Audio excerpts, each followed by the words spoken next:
Nació en Curtis en 1933 y no fue por casualidad, sino porque sus padres se empeñaron en que viniese a la vida aquí en Galicia. Tenía 3 años cuando estalló la guerra, cuando los detuvieron, cuando los encarcelaron, cuando los condenaron a muerte. A su padre lo fusilaron, su madre estuvo 7 años en prisión, padeció el exilio hasta en 3 ocasiones. La primera con solo 13 años, cuando se vio obligado a abandonar España, huyendo de la dictadura franquista. Pedagogo, experto en comunicación social, impulsó el primer circuito de televisión educativa de América Latina y es uno de los fundadores, además, de la Escuela de Cine y Televisión de la Facultad de Comunicación e Imagen de Chile.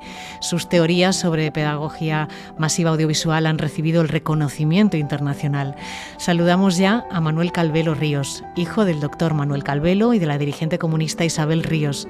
Manuel, bienvenido a Ferida Bertano 36. Es un honor poder compartir este ratito con usted, esta pequeña charla. Muy bien, muchas gracias, Nuria. Espero tus preguntas para saber qué es lo que te interesa. Pues muchas cosas me interesan sobre usted. Supongo que es muy complicado conservar recuerdos de lo que ocurre en nuestra más tierna infancia, ¿no? Pero todos acabamos guardando en la retina imágenes, sonidos, sensaciones que nos acompañan al final durante toda nuestra vida, ¿no? No sé si tiene usted algún recuerdo de cuando estalló el golpe del 36, era usted muy pequeño, y el impacto también que causó en su familia, todo lo que aconteció con sus padres. Bueno, tengo recuerdos de mi padre y de mi madre que calculo son de los 2 años y medio. Claro. De mi madre levantándome de la cama un día de feria en Curtis, el ruido de la feria afuera y unas cortinas rojas tapando la luz del día. De mi padre lo recuerdo en Madrid y esto significa que debió ser a principios del 36 y tengo 2 recuerdos. Uno del 1 de mayo, que mi padre me llevaba a hombros y yo feliz desde arriba mirando la manifestación. Sí.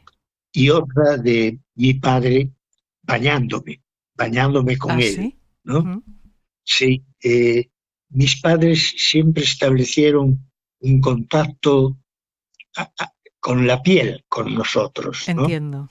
Para ellos era importante que sintiéramos su contacto y nos sintiéramos próximos a ellos, ¿no? Esos son los recuerdos que guardo de ese entonces.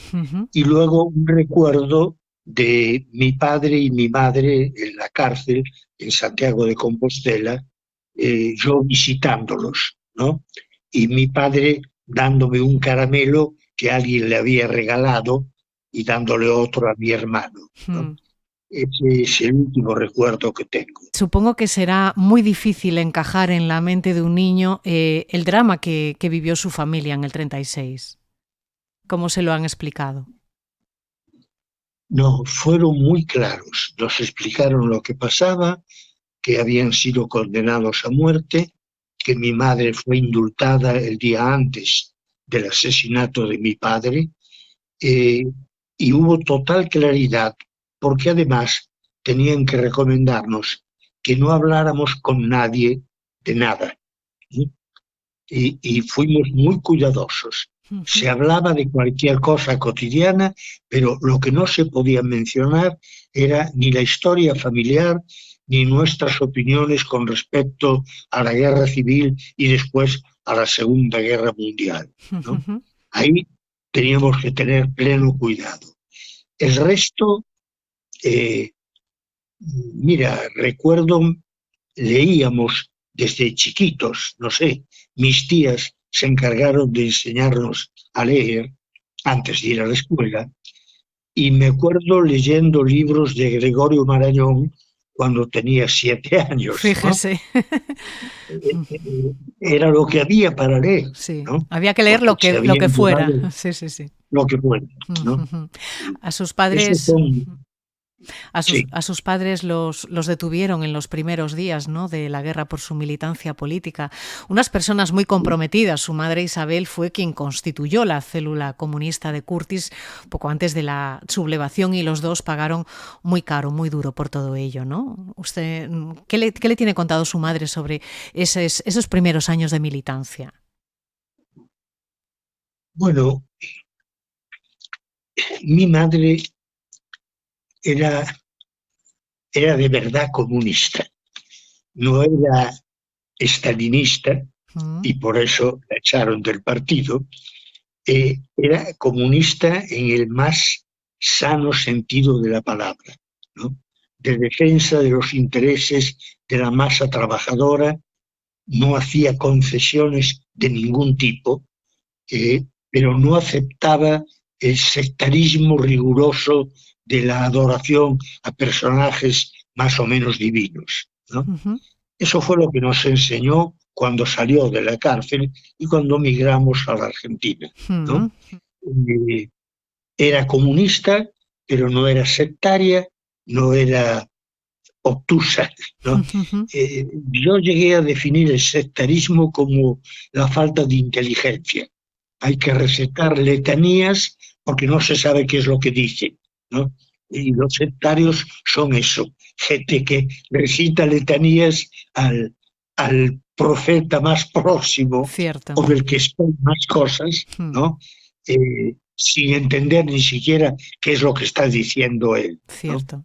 Los dos, como usted explicaba, fueron encarcelados, fueron condenados a muerte, aunque afortunadamente a su madre le conmutaron la pena. Y en su libro Testimonio de la Guerra Civil, su madre llega a decir una cosa que a mí me le llamó mucho la atención, ¿no? Que se sentía hasta un poco culpable, ¿no? Por el asesinato de su marido. Dice, yo fue quien le induje a meterse en política y aquí nos llevó. No sé si era real ese sentimiento de culpa, Manuel, ese Sí, sí, se sentía no culpa, pero sí responsable, responsabilidad, responsable. porque mi padre no militaba hasta que mi madre lo invitó a militar Ujú. y él entendió las razones. De alguna manera, él como médico era comunista. En la zona, cuando iba de vacaciones, atendía a todo el que venía como médico sin cobrar un centavo, ¿no? Tú sabes que cuando volví y para sacar la versión gallega del libro de mi madre, Sí, hubo una reunión en Curtis sí, y muy se me multitudinaria acercaron. además. Sí, y se acercaron dos hombres adultos que me dijeron, bueno, no te conocíamos, no conocíamos a tu madre, pero sabíamos de vosotros porque tu padre curó a mi madre y curó a mi padre, ¿no? Emocionados, ¿no? Claro, Bueno, es mi normal que se padre emocione. no solamente tenía una ideología, sino que la llevaba a la práctica en su profesión, ¿no? Ella en ese libro del que usted habla cuenta cómo fueron aquellos días de encierro en la prisión de Santiago a la que usted hacía referencia, ¿no? Y llama mucho la atención en su relato la valentía y sobre todo la entereza, ¿no? Con la que cuenta las condiciones de vida de prisión, la amenaza constante de la muerte que les andaba rondando a todos ellos. Me decía usted que guarda algún recuerdo, ¿no? De esa temporada en la que estuvieron ellos en la cárcel. Ella le contó después, siendo ya un poquito más mayor, cómo fue esa experiencia, primero en Santiago, después en Santurrarán.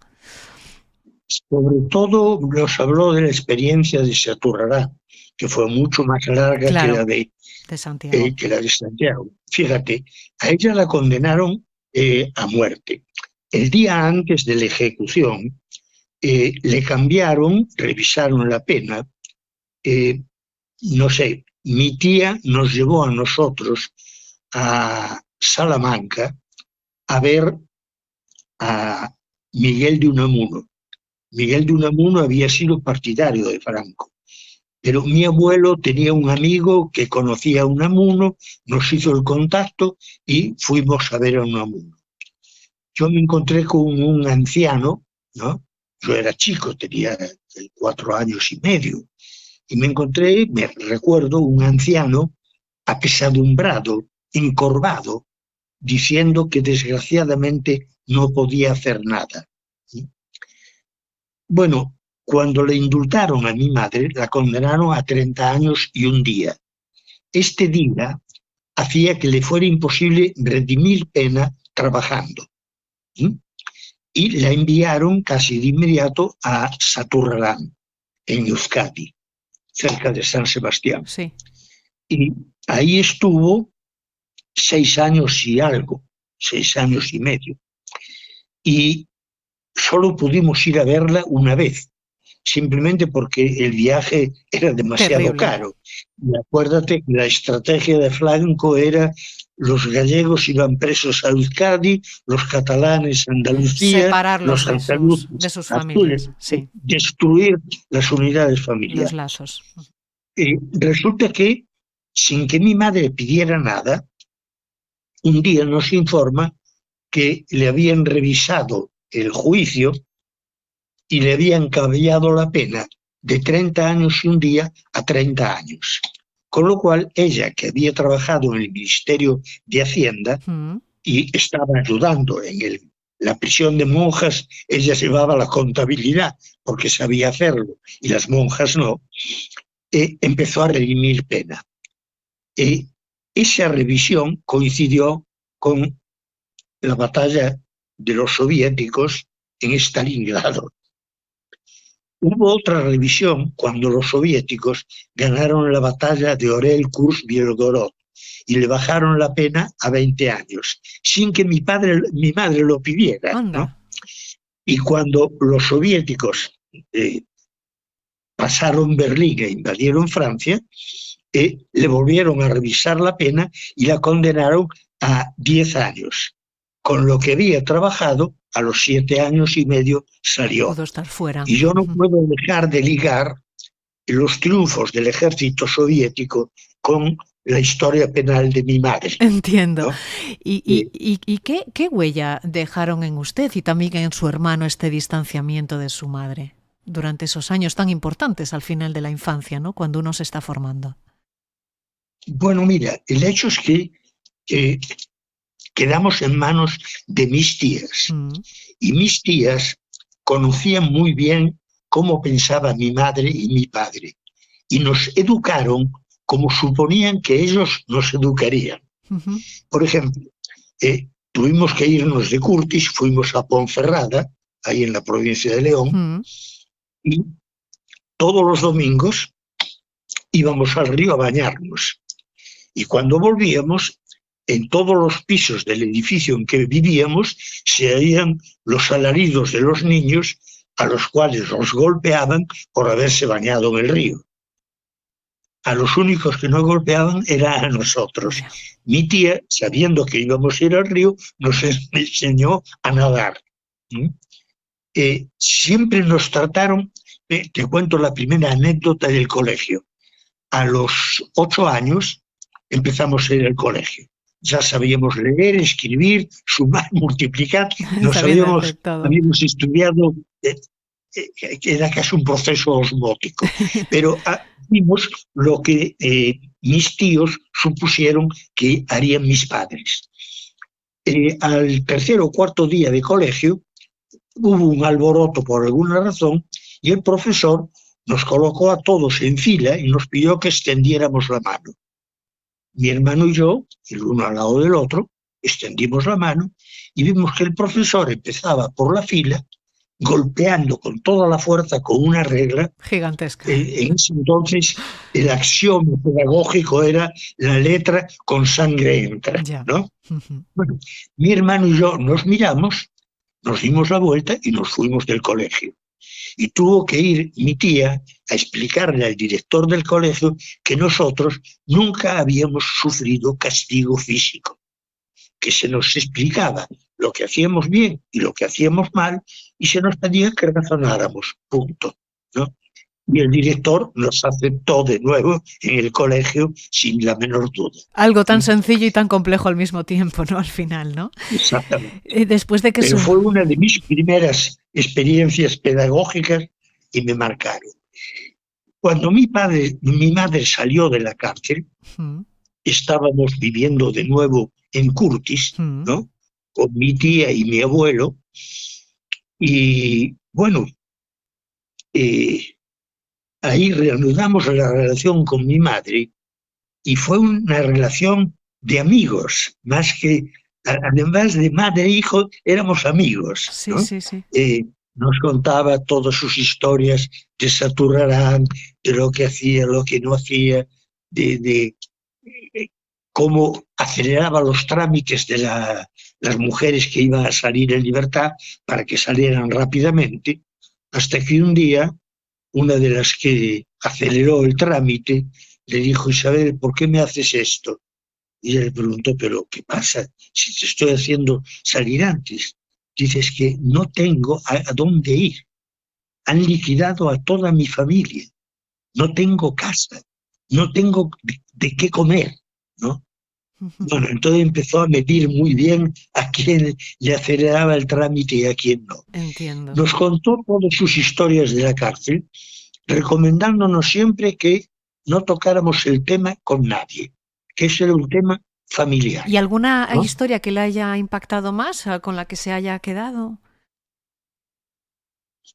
De mi madre, De su experiencia en prisión. ¿Recuerda si en alguna? prisión.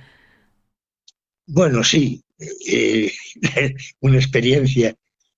Les estaba prohibido leer la prensa, toda, ¿no?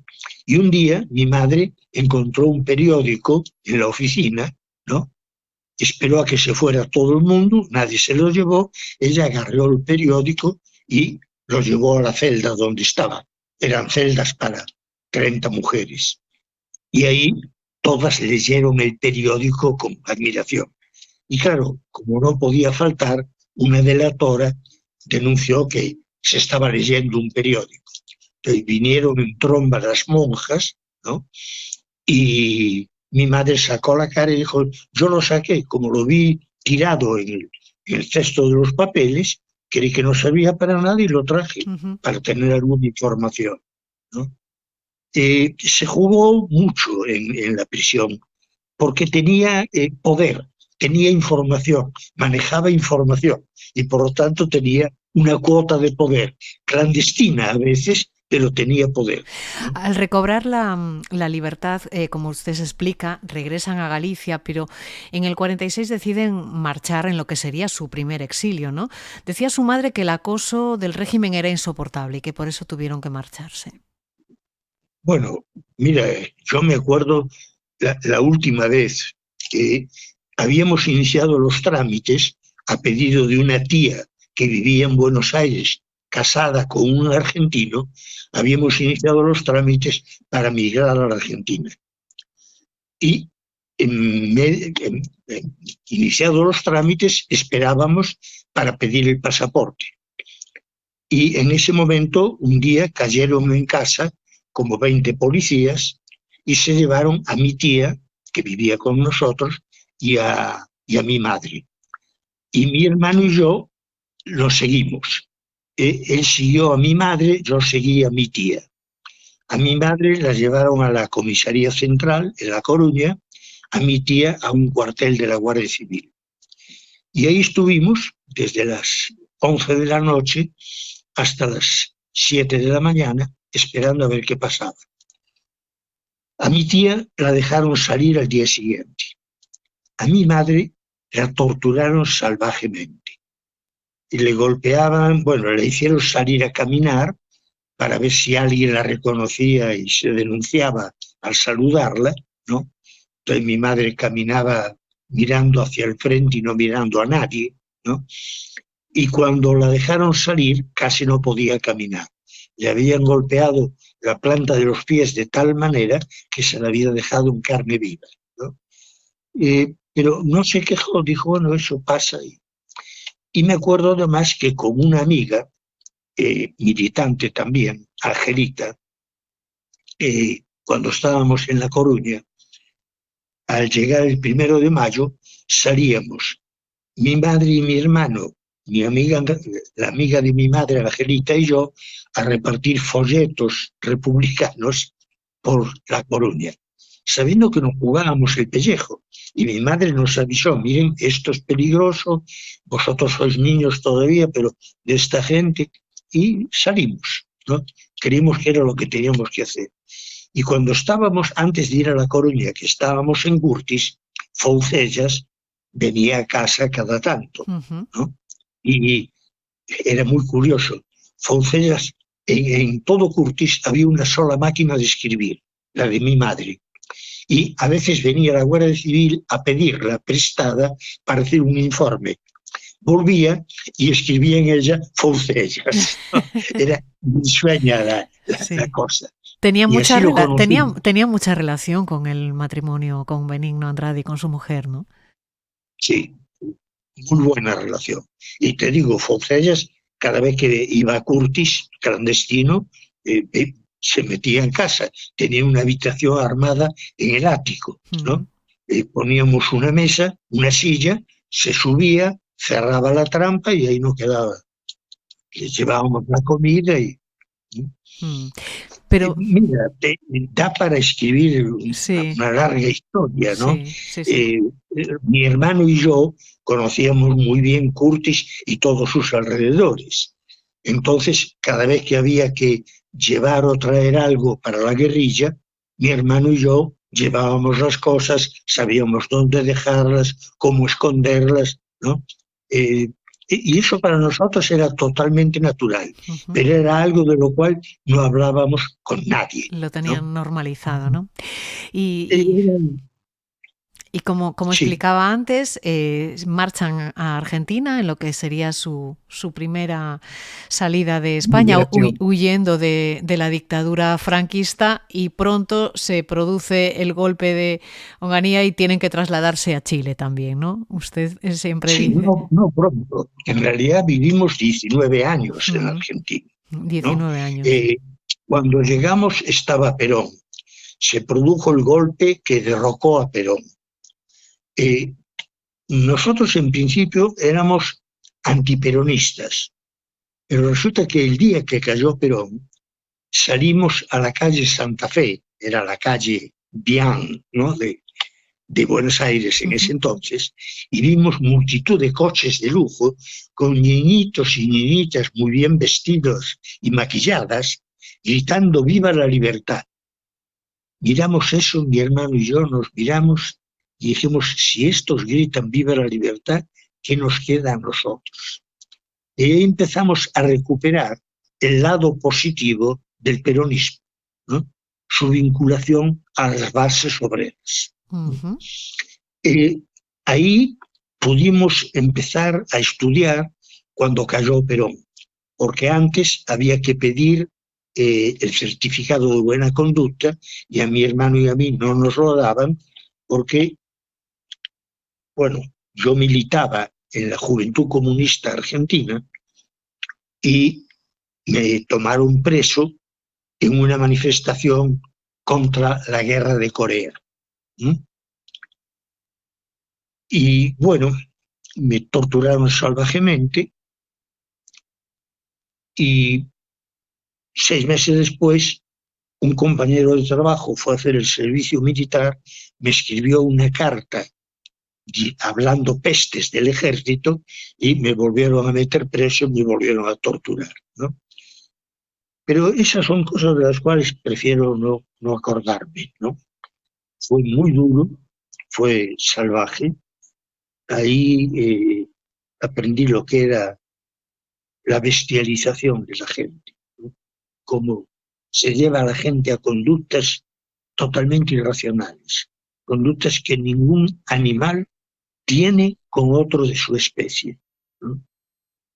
Y bueno, cuando cayó Perón, nos dieron el certificado de buena conducta y entramos a la Facultad de Ciencias Exactas y Naturales. Ujú. Y ahí yo trabajaba en la Dirección General de Geología y Minería, era asistente de trabajos prácticos en una cátedra y trabajaba en el curso de ingreso.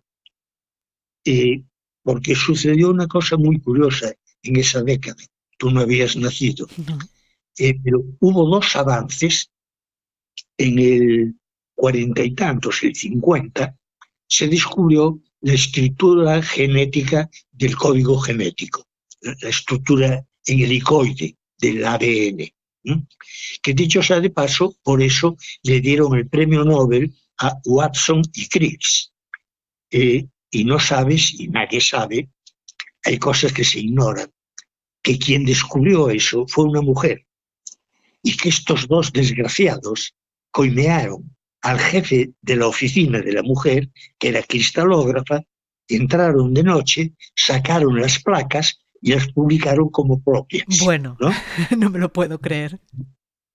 Tal como lo oyes y documentate y lo vas a encontrar. Sí. Pero mira, estas son cosas que digo en la clase y cuando hablo del tema mujer. El otro tema que toco es el tema del premio Nobel. Tú sabes que no hay premio Nobel de economía. Nobel nunca dio un premio a la economía porque no la consideraba una ciencia. Pero en el año 1937, el Banco Central de Suecia creó un fondo de las mismas dimensiones que el Fondo Nobel para otorgar un premio al mejor economista del año, con la condición de que el premio se entregara en la misma ceremonia en que se entregaba el premio Nobel. Pero no hay premio Nobel de Economía. Los economistas son la hez de la ciencia. No son ciencia, ¿no? No, es importante saber esas cosas. Sí, sí, sí, entiendo. Y además, rebusca y lo vas a encontrar documentado. Y te vas a divertir mucho. Bueno, ahí empecé a estudiar geología y además de descubrirse el DNA, en 1957 la Unión Soviética puso en órbita el primer satélite de la Tierra, el Sputnik. Y eso creó una demanda de ingreso a la facultad, que ingresaban 180 o 200 alumnos al año y en 5 años se llegó a 2.500. ¡Caramba! Entonces nos encontrábamos con el problema de qué hacer para enfrentar ese problema de tantos alumnos. Entonces se decidió hacer un curso de ingreso que tenía que ser selectivo y orientativo y formativo. Es decir, veíamos que venía gente a biología y lo que le interesaba en realidad era la medicina. Gente que venía a física y lo que le interesaba era la ingeniería, ¿no?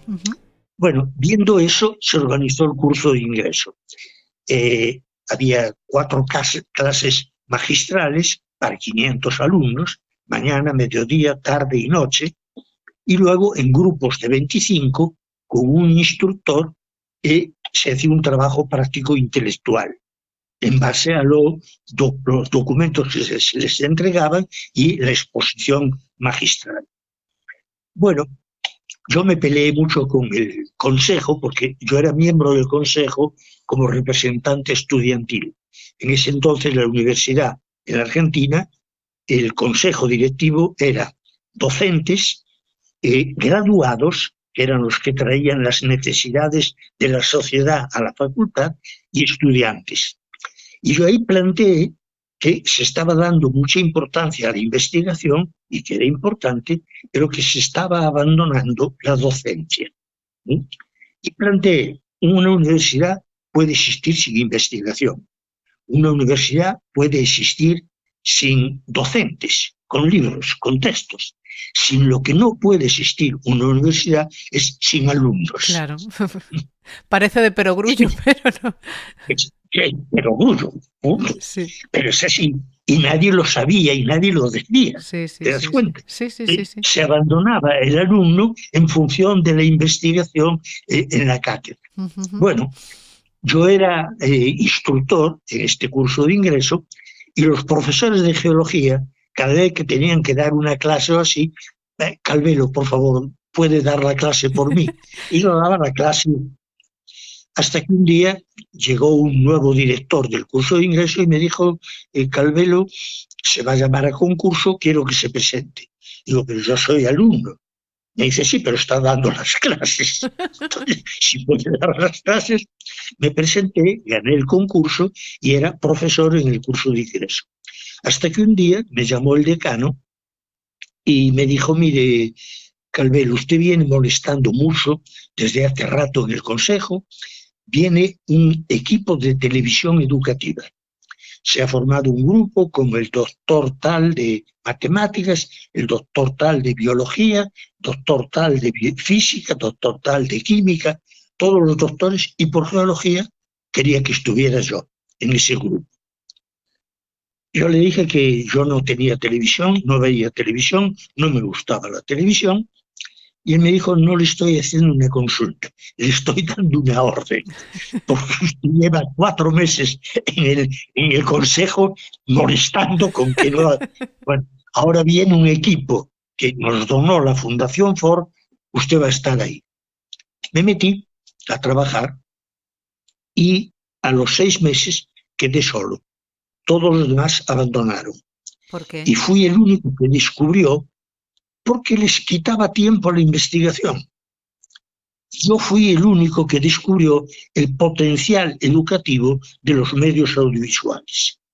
Así, mostrar lo muy pequeño a través del microscopio, lo muy grande a través del telescopio, traer lo lejano para clases de geografía, ¿no? Y además lograr el mejor curso, con los mejores contenidos, el mejor tratamiento pedagógico para todos, por igual. Era democratizar la enseñanza. Sí, sí, sí. Porque yo había tenido multitud de docentes y cada docente enseñaba un curso diferente, ¿no? Bueno, poder preparar un curso homogéneo para todos era un avance.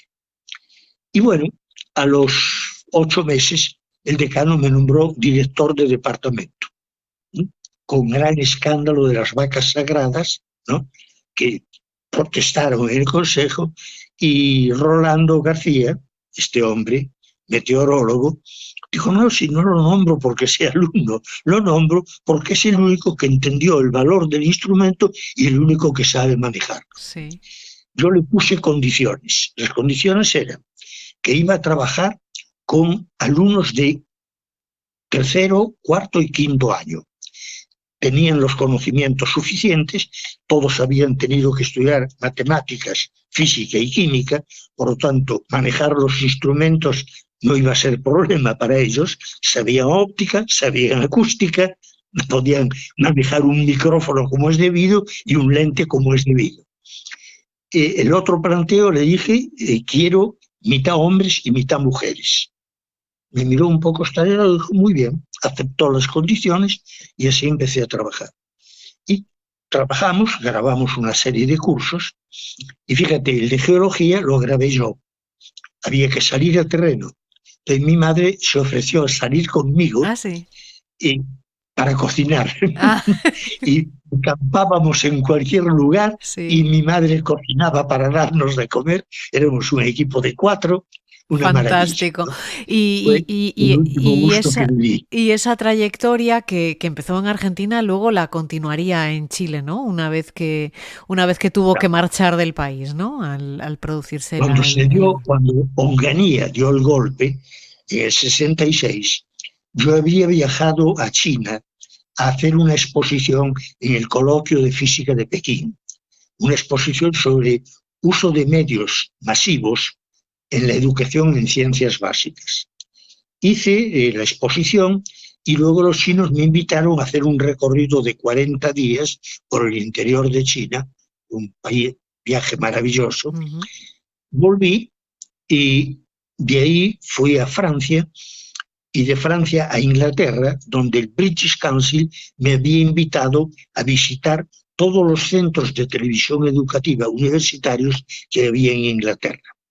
El que me invitó, Bernard Quillan, era un inglés de primera. El día que volví, después de 40 días recorriendo toda Inglaterra, me invitó a cenar y me dijo, bueno, ¿y qué te parece? Y yo tragué saliva, ¿no? Me dijo, sí, ya sé. No te atreves a decir que lo que vosotros hacíais en Buenos Aires es mucho mejor que todo lo que hacemos en Inglaterra. Digo, así es. Porque ahí empecé a cambiar. Dejé de hablar de televisión educativa. Cuando hablas de televisión educativa, Nuria, el sustantivo es televisión. Y es lo sustantivo. Educativo es un adjetivo que le pones encima. Sí. Yo pasé a hablar de pedagogía audiovisual, primero, donde el sustantivo era la pedagogía y audiovisual era el instrumento útil para la propuesta pedagógica. Después, trabajando en Perú, años después, escuché un dicho en el altiplano: si lo oigo, me olvido. Válido salvo que estudie música, ¿no? pero en general, si lo oigo me olvido, si lo veo me acuerdo, si lo hago lo aprendo. Entonces empecé a hablar de pedagogía masiva multimedial, porque el trabajo práctico era parte fundamental de la internalización del conocimiento, ¿no? Y bueno, la Fundación Ford hizo una operación de rescate de los grupos de trabajo, mandó grupos a Francia, a Italia, a Alemania, a Siria, al Líbano, a Perú, a Chile, a Venezuela, a México. Y a mí me pidieron que recorriera América Latina para ver en qué país se podía repetir la experiencia. Y cuando llegué a Chile, me encontré con que en Chile, por ley, solo podían tener emisoras de televisión las universidades. Y dije, este es el lugar. Y decidí quedarme en Chile. Aquí en Chile empecé a trabajar para el Ministerio de Educación, pero a los 8 o 9 meses empezó el proceso de creación de Televisión Nacional de Chile. Y un día, en la oficina donde yo estaba, apareció una muchacha preciosa, con una minifalda cortísima, un cartel donde anotaba las medidas de las habitaciones. Así conocí a mi esposa, con la que me casé hace 57 años. Y a la que cada día quiero más. Claro que sí. Y esta mujer es bailarina de ballet, tiene 81 años, forma parte de un grupo, la Generación del Ayer, sigue bailando y haciendo coreografías. Bueno, ya me dirán cuál es el secreto de ambos, para poder seguir así de bien después de tantos años. Lo cierto es que desarrolló una carrera brillante como comunicador, como pedagogo, explorando las potencialidades pedagógicas de la comunicación, ¿no? Para conseguir ese cambio social tan importante y hacernos avanzar también como comunidad. Y ha tenido todo tipo de reconocimientos del más alto nivel a lo largo de toda su carrera. Yo no sé, Manuel, si sigue creyendo hoy en día en la potencialidad de los medios para cambiar las cosas, teniendo en cuenta el contexto que tenemos, ¿no? Con unos medios tan devaluados, la irrupción de redes sociales que contribuyen más muchas veces a desinformar y a manipular que a avanzar democráticamente. ¿Cómo ve usted el modelo actual?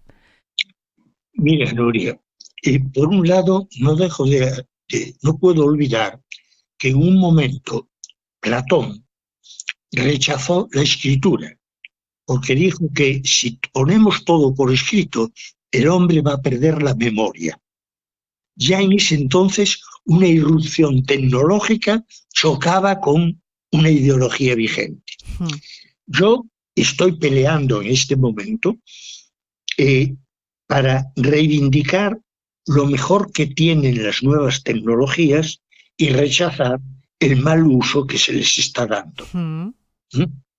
Yo dicto el curso de comunicación para el cambio social, que es fundamentalmente comunicación científica, comunicación pedagógica y comunicación para la organización participativa. Y lo primero que les digo a los muchachos, a las chicas, es que no confundan medios masivos con medios de comunicación. Comunicación viene del latín, communis facere, hacer juntos. Pregunto siempre, aunque yo soy ateo, ¿hay algún creyente católico? Siempre hay uno. Digo, bueno, ¿sabes lo que es la comunión? Era la reunión de los cristianos perseguidos cuando se reunían en las catacumbas para compartir. Eso era la comunión.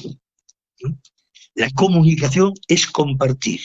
Y formalicé, en lugar del modelo emisor, medio, receptor, formalicé un modelo interlocutor, mensaje, interlocutor. Fíjate tú, primero puse medio interlocutor. Y una colega que se había formado conmigo, una colombiana, Lida Gaviria, me encontré con ella y me dijo, Manuel, yo cambié medio por mensaje. Un acierto, le dije. Y entonces uso ahora interlocutor, mensaje, interlocutor. Y eso es lo que les enseño a las chicas y a los muchachos. Además de enseñarles la superioridad de la mujer sobre el hombre, a nivel biológico es clara, ¿no?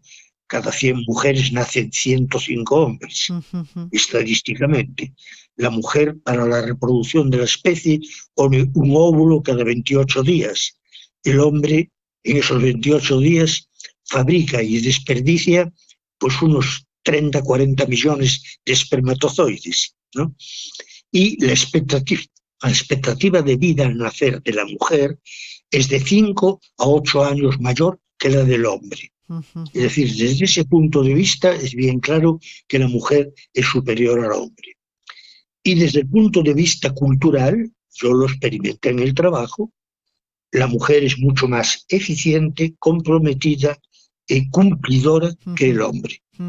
Y siempre constituí equipos de trabajo, mitad hombres y mitad mujeres. Aquí en Chile, en México, en Perú estuve 19 años y ahí trabajé bastante, ¿no? Y además, lo que enseño, Nuria, es lo que llamo saber, integración de elementos de la sabiduría tradicional con elementos de ciencia contemporánea. Es decir, trato de recuperar el respeto por la sabiduría que tienen nuestros aborígenes, nuestros pueblos nativos y nuestra población rural en general. Admirable. Que la ciudad está perdiendo. Ya. Manuel, este año se cumplen 90 años del inicio de la Guerra de España y estamos observando con muchísima preocupación la proliferación de mensajes negacionistas en los que, bueno, se pone en duda la masacre perpetrada por los fascistas aquí en Galicia, en el resto de España también, esos asesinatos cometidos por un régimen que extendió el terror por todo el país. Usted lo vivió, lo sufrió en sus propias carnes. Yo no sé qué le diría a aquellos que dicen que con Franco se vive mejor. Porque aquí cuando hacen encuestas entre los jóvenes a veces salen respuestas aterradoras. Mira, el hambre que nosotros pasamos en Galicia y en León fue tremendo. Pasábamos periodos de 3 a 6 meses comiendo solamente garbanzos cocinados con un poco de cebolla. Pasamos hambre directamente y esa hambre la pasó mucha gente porque Franco ganó su permanencia en el poder pasando todo lo que España producía primero a la Alemania nazi y luego a la Inglaterra democrática. En alguna ocasión, se pasó mucha hambre. En alguna ocasión tiene dicho su madre, se tiene quejado sobre la facilidad con la que la ciudadanía se olvida, ¿no? Esa capacidad que tenemos de olvidar. Sigue instalada esa amnesia en la sociedad. Debemos trabajar también desde los medios para recuperar la memoria. Es fundamental, porque escúchame, esa pérdida de memoria no es un hecho natural ni automático, es un hecho fundamentado básicamente por los mensajes de los medios masivos. La televisión no explora a fondo ni cuenta la historia. Escúchame,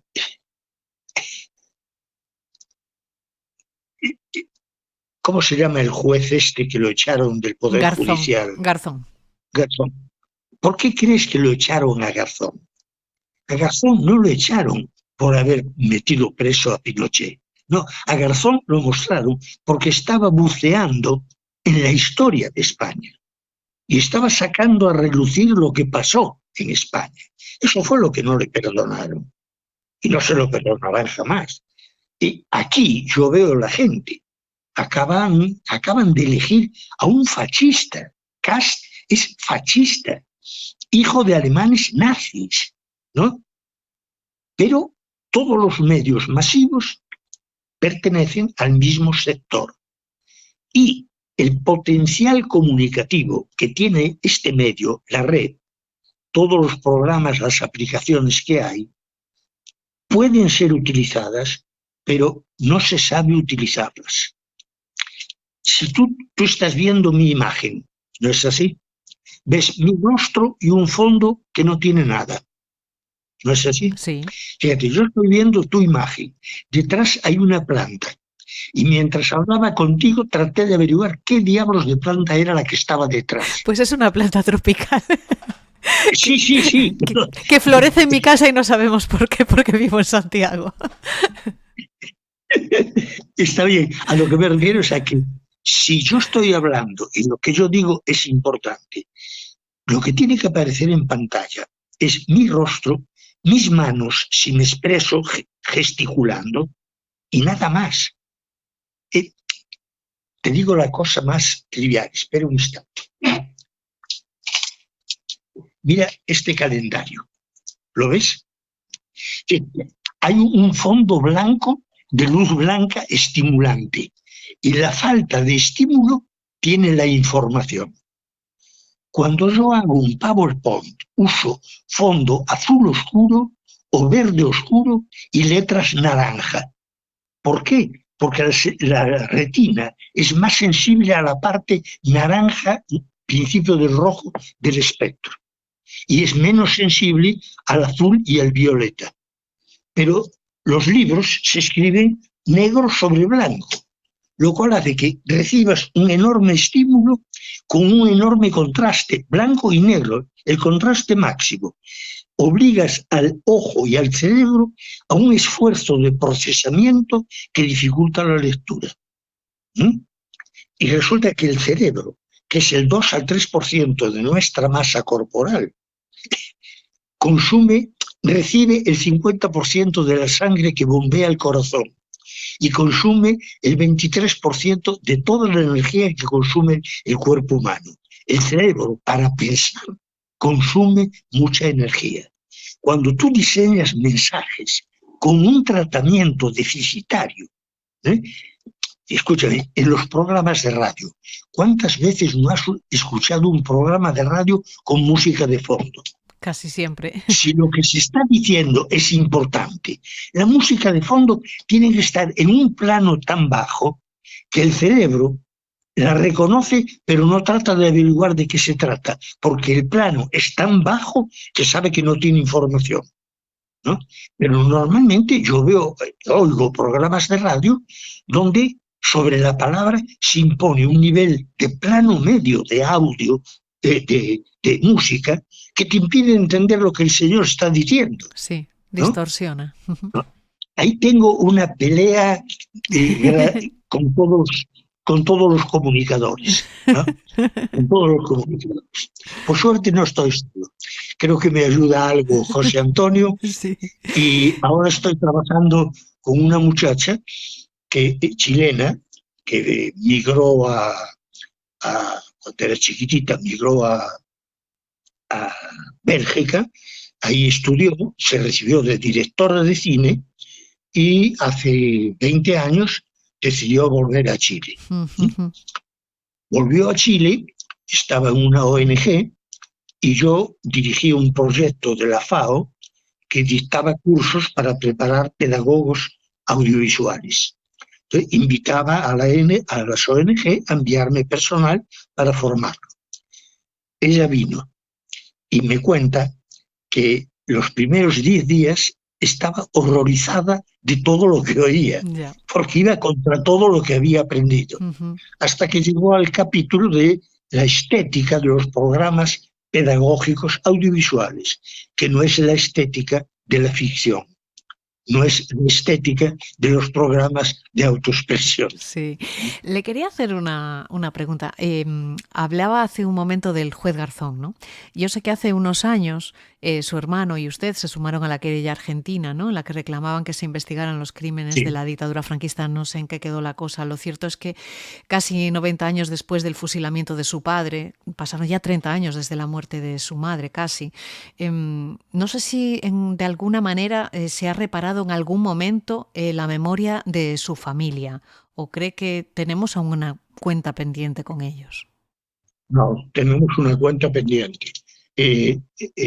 La mujer que llevaba este caso en Argentina, cubría, hizo todo lo que pudo, pero tropezó con todos los obstáculos que se pueden crear o inventar.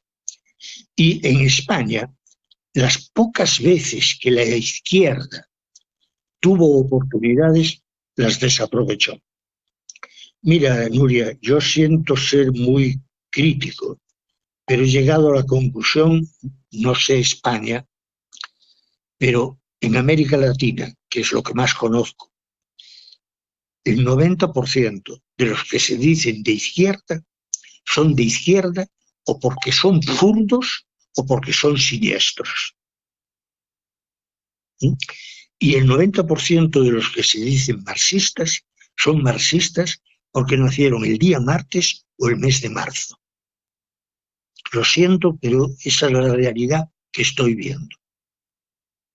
Ahora, el problema es que los partidos políticos que dicen representar la izquierda, bueno, ayer me llevé una alegría escuchando la declaración de Pedro Sánchez. Realmente es el único dirigente europeo que tuvo una posición firme y correcta con respecto a este crimen, a esta agresión a Irán, ¿no? No es que yo sea religioso, ni mahometano, ni le tenga mucha simpatía a esos santones que reprimen a las mujeres, pero evidentemente esta agresión va contra la ley internacional, contra las Naciones Unidas, es simplemente la necesidad de Israel de terminar con un potencial enemigo, y que es un potencial enemigo porque Israel así lo definió, ¿no? Ahora, yo creo, y les digo a los muchachos, me preguntan sobre la inteligencia artificial y sobre la red. Yo les digo que la red por ahora tiene un enorme potencial, pero que dentro de poco va a empezar a actuar la censura sobre la red, sobre todo si la gente progresista la empieza a usar como es debido. Pero en el caso, por ejemplo, de lo que le comentaba, del tema de la reparación de las víctimas de la dictadura franquista, ¿qué es lo que ocurre? ¿Es una cuestión de falta de valentía política? ¿Por qué no se produce esa reparación tan deseada? Falta de valentía política y una enorme, digamos, en este momento yo creo que tiene más fuerza Vox que el Partido Socialista en España. Perdóname, pero es que el Partido Socialista, digamos, se ha conformado la casta política. Eso ha sucedido a nivel mundial. Y la casta política piensa más en sus propios intereses que en los intereses de aquellos que dice representar. En general, ese es el panorama. Entonces, a nadie le interesa exhumar un problema de hace 90 años, 93 años, ¿no? A nadie le interesa. Nadie está interesado en hacer justicia. Pero escúchame, si todavía no se han recuperado todos los cadáveres enterrados en fosas comunes, o sea, todavía de vez en cuando aparece una y no hay dinero para eso, ¿no? Lo hubo en un momento.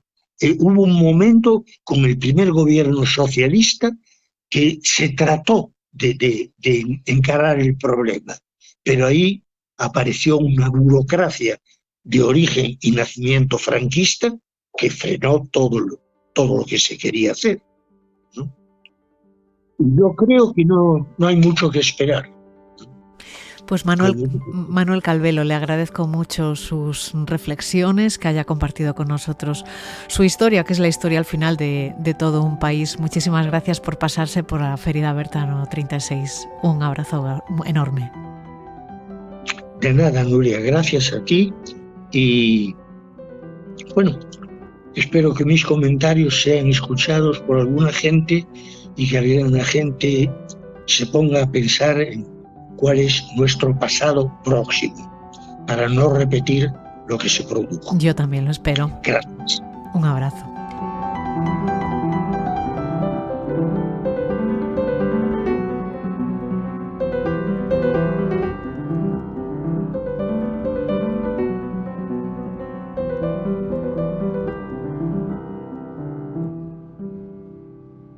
A Ferida Bertano 36, un podcast de Nuria López.